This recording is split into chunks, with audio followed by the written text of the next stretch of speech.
Bismillahirrahmanirrahim. Assalamualaikum warahmatullahi wabarakatuh. Alhamdulillahi wassalatu wassalamu ala asrofil anbiya'i wal mursalin wa ala alihi sayyidina Muhammadin wa ala alihi washabihi ajma'in. Amma ba'du. Segala puji bagi Allah, salawat dan salam semoga tercurahkan untuk seorang nabi dan rasul yang saling mulia, keluarganya, sahabatnya, dan orang-orang yang selalu mengikuti jejaknya, mereka yang baik sampai hari kiamat. Amma ba'du.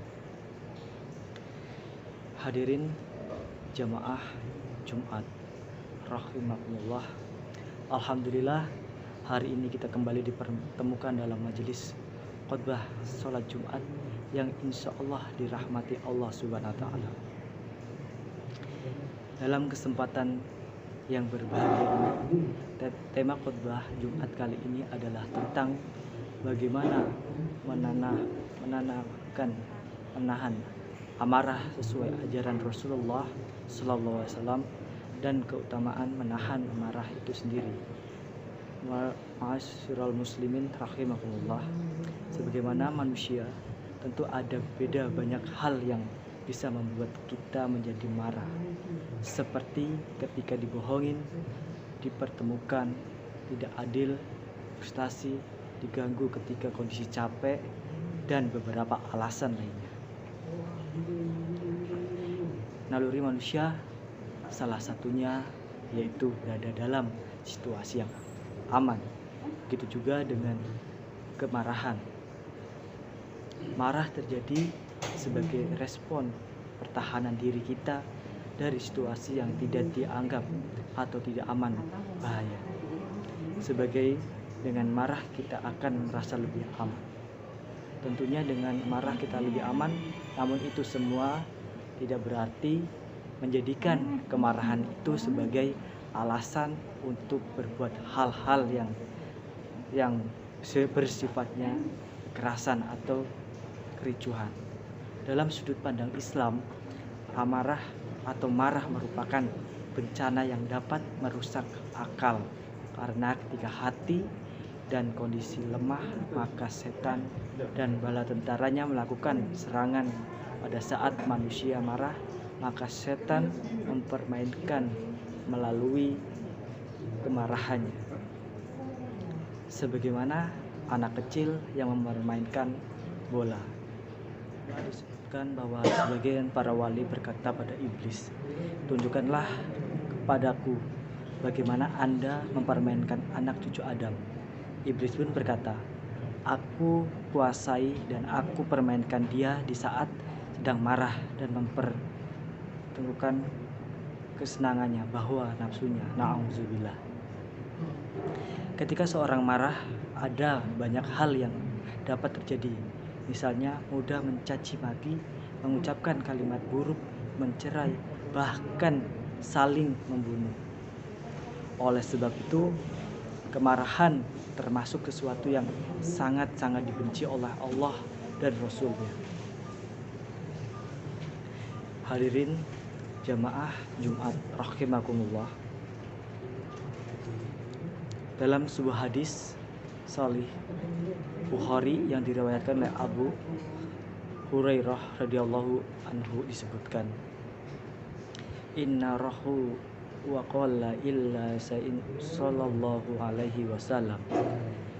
Ada seorang laki-laki yang berkata kepada Nabi Muhammad sallallahu alaihi wasallam, nasihat. Lalu Nabi menasihatinya, "La taqsa." Jangan marah, ujar Nabi Muhammad.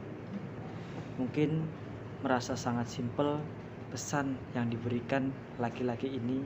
Bertanya kembali sampai berulang sampai 3 kali. Nabi selalu menjawab dengan konsisten sebagaimana jawabannya yang pertama, "Jangan marah." Terus kembali mengulang perkataan itu, "Jangan marah. Jangan marah. Jangan marah." Hadis riwayat Bukhari. Tentang hadis ini setiap dikutip oleh Rahman Ilmu. ulama memiliki pendapat berbeda, sebagaimana dari mereka memberikan alasan kenapa Rasulullah sampai berpesan kepada seorang tersebut dengan kalimat jangan marah. Jangan marah sampai menyebutnya 3 kali, karena memang sahabat yang bertanya itu adalah orang yang temperamental dan suka pemarah. Sementara sebagaimana ulama lainnya menjelaskan, kemudian seorang akan tetap terjaga apabila ia bisa mengontrol emosinya. Emosinya jangan marah. Dan oleh Ibnu Metal bahwa mengontrol emosi diri sendiri itu lebih berat daripada mengontrol musuh. Sebagian ulama menyebutkan Allah membuat marah dari api. Apabila orang tersebut emosinya, api kemarahannya akan membara. Api tersebut meluap sehingga darah ada di mata dan muka menjadi nampak merah. Kulit luar akan menampakkan kemerahannya apa yang ada di dalam belakang.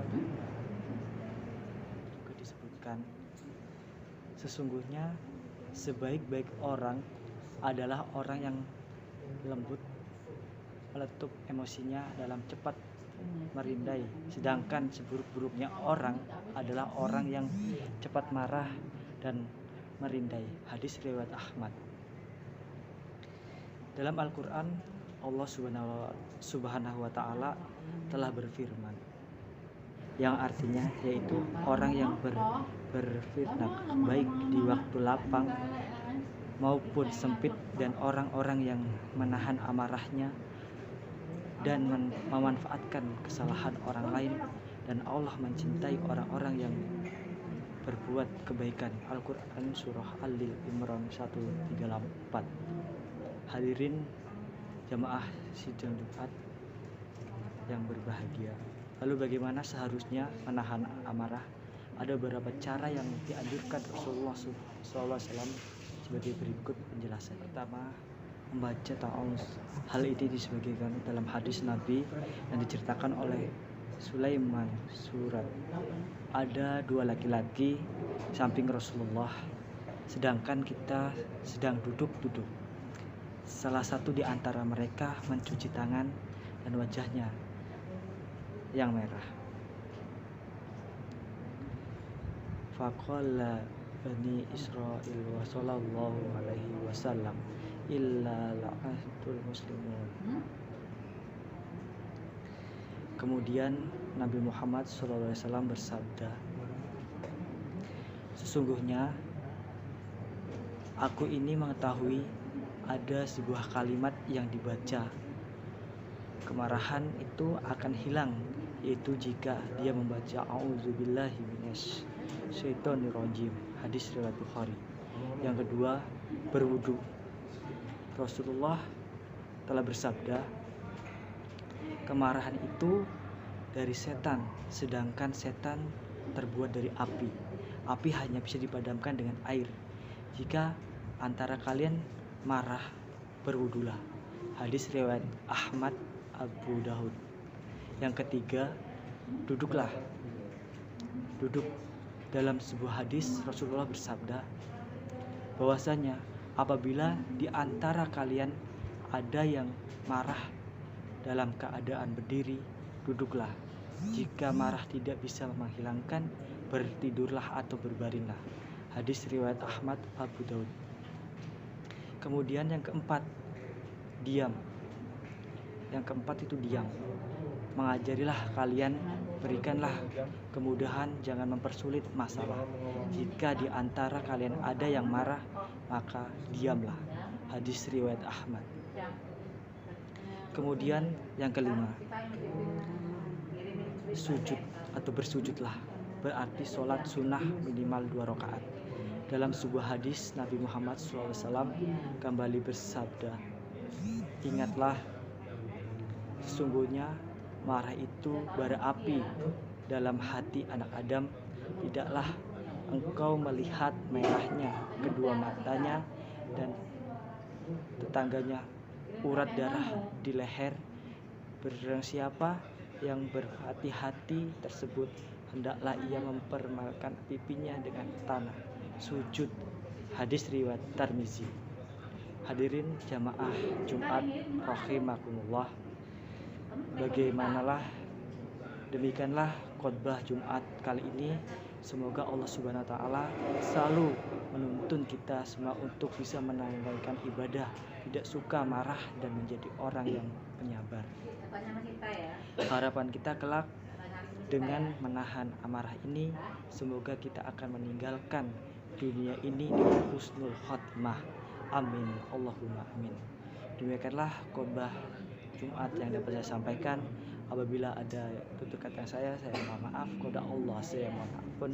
Saya akhiri. Wallahu muwaffiq ila aqwamit thoriq.